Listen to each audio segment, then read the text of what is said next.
కదిలిరా సభ పెట్టారు చంద్రబాబు వ్యాఖ్యలు చేస్తున్నారు కదా సీఎం పదవికే అర్హత లేదు అనే వ్యాఖ్యలు కూడా ఉన్నాయి. దానిపైన మీ అభిప్రాయం చంద్రబాబు నాయుడు గారు కూడా ఇప్పుడు అదే స్థానంలో వచ్చారు. ఇప్పుడు సీఎం అర్హత లేదని అనటానికి ఇది ఆయన నేను కాదుగా చెప్పాల్సింది. ఇదంతా సృష్టికర్త నిర్ణయించేది. ఇప్పుడు ఆయన అక్కడి నుంచి వచ్చాడు. ఎదుటి వాళ్ళని మనం ఎప్పుడైనా ఒక పదవిలోకి వెళ్ళాలన్నా ఏం చేయాలన్నా కూడా మనం ఎదుటి వాళ్ళ గురించి మనం తక్కువ మాట్లాడకూడదు. ఇప్పుడు నువ్వు చేయాల్సింది నువ్వు చెయ్యి, నీకు ఎంత బలం ఉందో నీకు ఆ బలం వస్తుంది. కానీ ఇప్పుడు ఎదుటి వాళ్ళని తిట్టేసి ఆయన తోసేసి నేనే సీట్ ఎక్కాలని ఆయన నిబ్బరంగా చెబుతున్నాడు కదా చంద్రబాబు నాయుడు గారు. ఇప్పుడు మరి దొంగకిస్తేనే తాళాలు మరి ఆయనే చేస్తాడు. ఇప్పుడు ఏమో దొంగ అనుకోని ఏమైంది, ఇప్పుడు ఎవరు దొంగ కాకుండా ఉన్నాడు. ఇప్పుడు ఆయన కూడా 2 ఎకరాలతో వచ్చాడు బయటికి. మరి అలా 2 లక్షల వేల కోట్లు ఎలా సంపాదించాడు ఏమండి? ఇప్పుడు వాళ్ళ మా అమ్మాయిని కూడా ఒకసారి చెప్పులు వేయించాడుగా. మరి ఒకసారి ఆలోచించండి. ఇప్పుడు మనం చేయాల్సింది ఏంటంటే, నేను ఈ పనులు చేస్తున్నాను, ఈ పనిలో నేను ముందుకెళ్తాను, మీకు ఇది చేస్తాను, రేపు నేను పదవి ఎక్కిన తర్వాత ఇది చేస్తాను చెప్పుకోవాలి. కానీ ముందు అతను వెళ్ళిపోవాలి, అతను దొంగ యాదవ సైకో అంటే ఎలా? అది ముఖ్యమంత్రి గారిని మనం తిట్టుకున్నట్టుకుంటుంది. తప్పది. దళితులపై అత్యాచారాలు చేస్తున్నారు, ఏది ఉండదు. ఆయన ముఖ్యమంత్రి గారు ఏమైనా చేయమన్నాడు ఏంటి? ఏమన్నా నెల్లి ఏమన్నా అర్థం ఉందా? ఏమన్నా ఒక ముఖ్యమంత్రి గారు ఏమన్నా అమ్మ దళితులను చేయండి, వాళ్ళని చేయండి చేయమన్నాడు ఏంటి? చేసే వ్యక్తి అయితే ఇలా పొద్దున్నే లేంగానే మన పెద్దలకు మన తల్లిదండ్రులు ఉన్నారు. ఇప్పుడు మేము ఎవరో మా భార్య చూడటం, మా పిల్లల చూడటం మేము చూడట్లేదు. పొద్దున్నే వచ్చేసి మరి అలా ఇంటికి వచ్చి 3,000 రూపాయలు వేసి ఇస్తున్నాడు. ఎవరు ఇస్తున్నారు మరి? ఇలా మా ఏమైనా ఆధారపడవసలు ఇవ్వాలి తల్లిదండ్రులు ఎవరైనా సరే. నేను వస్తే పోలీస్ జాబ్ని పీకేస్తాను, వాళ్ళని తీసేస్తాను, నేను తీసేస్తాను, ఉద్యోగాలకి పొగరు ఎక్కువైపోయింది అవన్నీ మాట్లాడుతున్నారు. అప్పుడు కానీ ఇంకా అది వస్తే ఇంక ఈసారి అది వాళ్ళు కూడా వేయరు, ఓటు వేసేవాళ్ళు కూడా వేయరు. అసలు ఆ మాట రాంగ్ అది.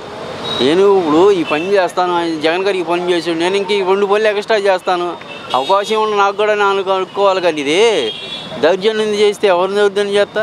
తప్పదు. ఎందుకు బాబాయ్ వివేక్ అని హత్య చేసిన హంతకుడికి మన సీఎం పదవి ఇచ్చాము, వాళ్ళని కూడా చంపేస్తారు, ఇంకా చెల్లిని కూడా. ఎవరికేం పని చేయాలండి? అది ఎవరు ఎంత ప్రభుత్వం కళ్ళు మూసుకుంటుందా? ప్రజలు కళ్ళు మూసుకుంటారండి. ఏదో టైం వస్తుందిగా. ఒకటి గుర్తుపెట్టుకో, నేను పిల్లి పాలు అవుతుంది ఎవరు చూడలేదు అనుకుంటే ఎట్లా? అది తప్పు, అది రాంగ్. అది జాబ్ వస్తుంది, 3 సిలిండర్లు ఇస్తాను, అది తప్పులేదు, అది చెప్పుకో, తప్పులేదు. కానీ అది నువ్వు అనుకో, నీ పదవులో నేను ఇది ఇస్తాను, ఈ సంవత్సరం నేను ఇస్తాను నా టైంలో, అది చెప్పుకో, తప్పులేదు. కానీ లేయిస్తే ప్రతి పదవులోకి జగన్ పోవాలి, నేను రావాలి అనుకుంటే ఎట్లా? ఇదే నా తండ్రి కొడుకులు ఇదే పాట. తప్పు కదా. ఇద్దరు మనం విమర్శించకూడదు. బైబిల్లో ఉంది, మన శత్రువులను కూడా ప్రేమించమని ఉంది, మన ఇరుగు పొరుగు అని ప్రేమించమని ఉంది. ఒక గుడికి వెళ్తాం, మన భార్య పిల్లల గురించి దేవుడు దండం పెట్టుకుంటే బాగుండాలి. ప్రార్థనలు ఏంటో తెలుసా? నేను బాగున్నా, నా భార్య పిల్లలు బాగుండా, ఇరుగు పొరుగు బాగుండాలి, నా రాష్ట్రం బాగుండాలి, నా దేశం బాగుండాలని కోరుకుంటాం. అట్లా అనుకోవాలి. కానీ రాయలసీమని రత్నాలసీమ చేస్తాను, జగన్ అప్పుడు కరువు ప్రాంతంగా చేశారు. కరువు ప్రాంతం అట్టు కాదండి, ఆయన దేవుడే అండి. జగన్ గారు ఆయన దేవుడా కరువు ప్రాంతం చేయడానికి? ఇక్కడేమో అమూల్యమైన కోట్ల రూపాయల సంస్థ సృష్టించాడు ఇక్కడేమన్నా. అది తప్పు, అది సృష్టి. అది ఎవరు చెప్పేది కాదు. కరువు ప్రాంతం చేయడానికి ఆయన ఎక్కడి నుంచి తీసుకొస్తాడు? సంపద ఉంటేనేగా. ఇప్పుడు అందరూ పంచుతుంది ఈ రకంగా. ఇప్పుడు ఎన్టీ రామారావు ఉంటాడు, 2 రూపాయల బియ్యమును ముందే ఇచ్చాడు తప్ప ఇంకేమైనా చేశాడా చెప్పు? ఇలా మనం ఒకప్పుడు ఆధార్ కార్డులు కావాలన్నా, పాన్ కార్డు కావాలన్నా కానీ మన తాలూకా ఆఫీస్కి వెళ్ళి తిరగాల్సి వచ్చేది. ఇక్కడ మన ఇంటి ముందు సచివాలయాలు, పంచాయతీ ఆఫీసులు పెట్టాడు. ఇలా డైరెక్ట్గా వెళ్ళిపోతే అక్కడికి వెళ్తే మనకి ఏది కావాలంటే అక్కడ అన్ని కులం సర్టిఫికేట్ దగ్గర నుంచి అన్నీ ఇచ్చేస్తున్నారు.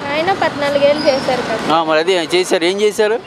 ఎవరికేం చేశారు? రుణమాఫీ చేస్తాను. ఏం చేశారు? రుణమాఫీ చేసేస్తాను చేశారా?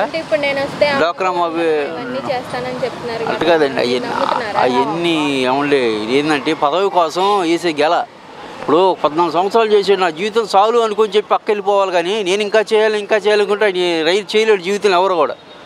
మనిషికి వెళ్ళి తృప్తి ఉండాలి. తృప్తి లేకపోతే విరుగుడు కోసం అంటారు తెలుసా? ఇంతమంది పొత్తులతో వస్తున్నారు కదా, సీఎం సీటు చంద్రబాబు నాయుడుకి ఇస్తారా? రాదు. అవన్నీ అసలు రాంగ్. అది రాంగ్ ముందు. ఎందుకంటే ఏదైనా సరే వాళ్ళు ఇద్దరు చిన్న వయసు, వాళ్ళకేం తెలుసు అసలు? లోకేష్ గారు ఆయన మాట్లాడితే కుదరదు. పవన్ కళ్యాణ్ అన్నాడు, అసలు పిల్ల చేటలు తప్ప ఆయనకేం తెలుసు? ఇప్పుడు మొన్నటిదాకా పొత్తు లేకపోతే ఒక 20 సీట్లు 15 సీట్లు వచ్చాయి. ఇది మా నాయుడు కులం వరకు వేసేవాళ్ళు. ఇవాళ అది కూడా మళ్ళీ దాంట్లో గెలిచేవాడు, ఇంకా అది కూడా వేరు. అది ఏ యాక్చువల్ ఎందుకు అంత కూడా చేస్తాడు? అంతటిగా తాళాలు ఇవ్వాలి. ఇప్పుడు అంతకు ఇస్తేనే మరి డబ్బులు ఈ రకంగా పంచుతున్నాడు పేదవాడికి. కోట్ల రూపాయలు ఇన్ని అయితే ఏమైతే అప్పుల పాలు అయితే అడిగిపోతే ఏం చేసుకుంటాడు? ఆయన తినేది ఆ కొరకెత్త బియ్యమేగా, ఆయన తినేది ఆ కొరకెత్త బియ్యమమ్మా. ఆయన తీసుకెళ్తాను చచ్చిపోడు గారు. రాజశేఖర రెడ్డి గారు ఏం తీసుకెళ్ళాడు? అంత గొప్ప వ్యక్తి అమ్మా. రాజశేఖర రెడ్డి గారికి అంటే గొప్ప వ్యక్తి కాదు ఎవరు?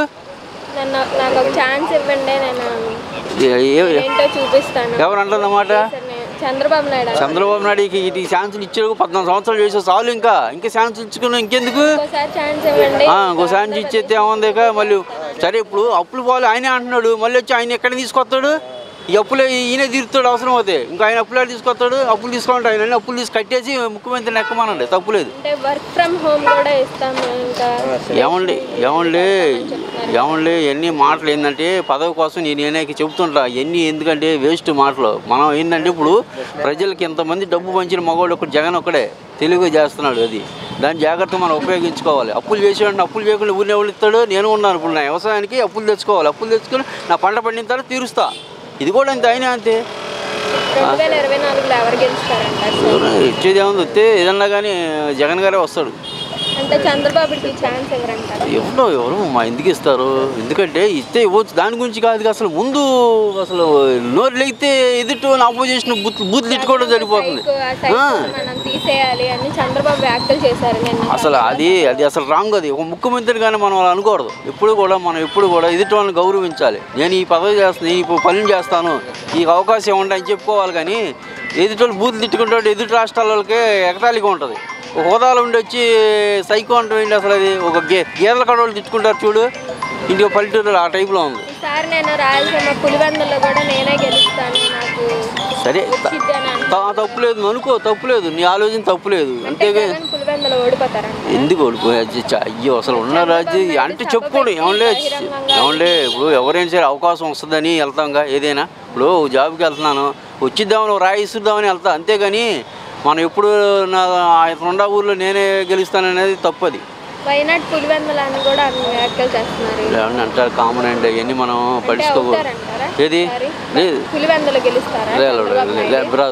గెలుస్తారమ్మా. అంత సీన్ లేదు, రాదండి. అది రాంగ్. అది ఎందుకంటే అది కన్నా ఊరు అసలు అక్కడ ఏరియా అవుతే అతనికి మించింది ఏం లేదు. తల్లికి చెల్లికి ఎందుకు న్యాయం చేయట్లా?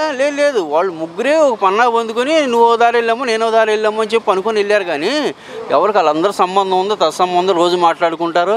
అదేం లేదు. పిచ్చోళ్ళు మనం కాబట్టి తల్లిని చెల్లి బయట పంపించాడు అనుకుంటారు. తప్పు అది. లేదు ఒక పదవి కోసం కాదు. చిన్న పదవి ఇస్తే ఇక్కడే ఎంపడే ఉంటుంది. పదవి కాదు, ఆమె కూడా ఒక ముఖ్యమంత్రి అవ్వాలని చెప్పి కోరికతో వెళ్ళిందాము. అంతేగాని మన పిచ్చోళ్ళని తెలియక తల్లిని చెల్లిని బయట పంపించాడు అనుకుంటారు. రాంగ్. అంటే ఇప్పుడు బాబాయ్ని చంపాడు, నాకు వ్యతిరేకంగా ఏం లేదు అసలు చంద్రబాబు వ్యాఖ్యలు అవన్నీ ఉత్తిం పాటలమ్మా. ఎన్ని రాంగ్. ఏంటంటే రాజకీయం తెలుసు, అన్నీ తెలుసు వాళ్ళకు కూడా.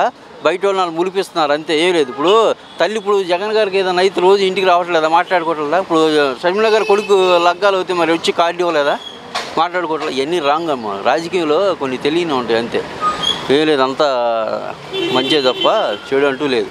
అంటే షర్మిల అన్నకి అన్నోదిలే బాణం అన్నారు కదా, ఇప్పుడు మరి వ్యతిరేకంగా వెళ్ళడం మంచిదే. ఎందుకంటే ఒకటి గుర్తుపెట్టుకు, ఒకటే పదవిలో ఉంటే మనకు కలిసి రాదు. రేపు ఆస్తులు కాపాడుకోవాలన్నా కాపాడుకోలేదు.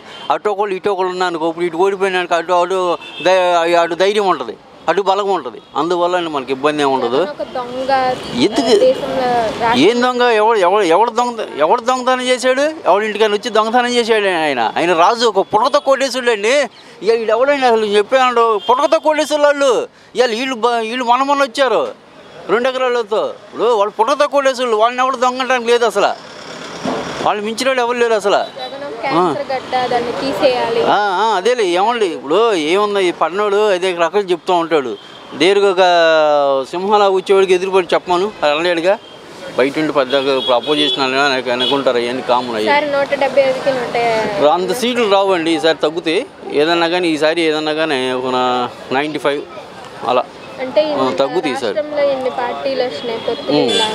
అవునవును. ఈసారి మరి జగన్ గారు వస్తాడమ్మా. మళ్ళీ జగన్ గారు వస్తాడు.